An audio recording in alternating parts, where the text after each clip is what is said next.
কিনা করে কথাবার্তা করি।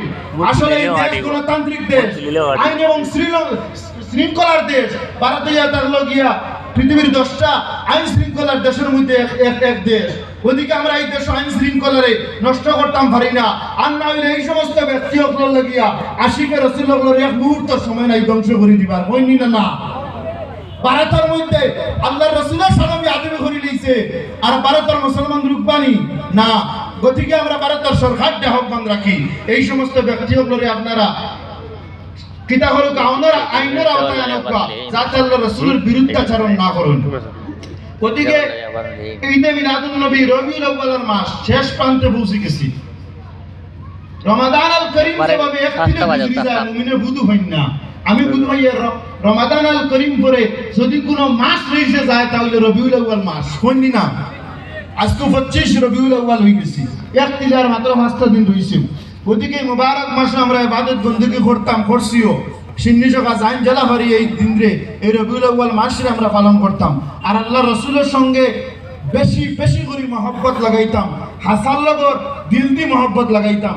আমি সংক্ষিপ্ত করে লিয়ার আমার বক্তব্য আমি 1-2টা কথা কইয়া, কারণ আমরা সাহেব কিবলা বাগফুরির সম্মুখে ইনি উপস্থিত এই মাহফিল ওলানি না রহমতুল্লাহ তাআলা আল্লাহর ওলির শাহিদ।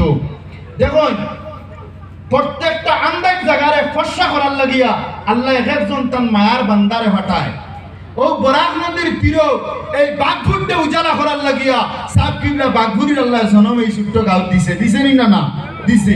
আমি ওখানে আমি মনে মনে ভাবি, আইতে গাড়িত মনে মনে ভাবি আইলাম, বড় বড় গাঁও হল আছে, তারও নাম আছে, কিন্তু এইটা মিলাদুন নবী মাহফিল তো সব গাঁও তো না। ওর এক জায়গা যে জায়গার মধ্যে আল্লাহ রসুলের আশিক হল সাহিত্য ও তার অনুসরণকারী হলে কিতা কথা আল্লাহ রসুলের আশিক হইয়া না তখন ফরিদরা ও ফরিদরা নিনা না। পাকাডর গতদিন হইছে, টানটুত হইছে, জেনজারাবালি তোর ও আইস বাগপুর ও বলে আমরা অলি আল্লাহ হলোর দাঁড়ে দাঁড়ে এই যে মিলাদুন নবী মাহফিলর ওর নিনা না ওর, কারণ আমরা অলি আল্লাহ হলেও আল্লাহ রসুলের সম্মান গাইছুন, আর আমরা গুলাম হলেও কিতা করি আল্লাহ রসুলের সম্মান গাই। আমি তো ওখানে আস্তে মনে প্রশ্ন হয়, আমরা তো কোনো মানুষে বেদাতি হইয়া গালি দেননি না। আহা, আমি ওখানে মনে হয় বলে আহলে সুন্নাত ওয়াল জামাতের মধ্যে অসংখ্য আউলিয়া কেরাম হল জানতাম চেহারার দিকে তাকাইলে মানুষের দিল শান্তি হয়ে যায়। ওই জমাত অত বড় বড় আউলিয়া আল্লাহ হল তাহা সত্ত্বে এই জমাতের মানুষের এই বেদাতি হইয়া গাইল দেন, এটা কপাল হুড়া ছাড়া আর কেউ নাই।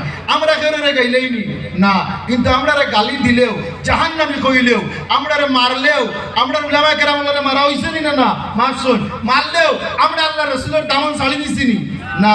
আমরা কোনো শক্তিয়ে কোনো ক্ষমতায় আল্লাহ রসুল সাল্লাল্লাহু আলাইহি সাল্লাম থেকে সরানি সম্ভব নয়, সম্ভব নেই না। গতিকে তো আপনারা না খাইয়া কেউ না ঘুমাইয়া গভীর রাত এই মাহফিলের অত সুন্দর করছেন।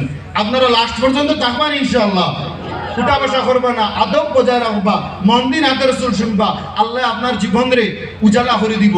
আল্লাহ পাক রব্বুল আলামিন এই মাহফিলের तमाम रौनक रे कबूल करो करे वसीला আমরা সব রে এই অত্র এলাকার মানুষ রে সাহেব কিবলা বাগফুরির সঙ্গে আল্লাহ তার নূরের জন্য তো আমরা প্রবেশ করাই দোক সব হোক আল্লাহুম্মা আমিন।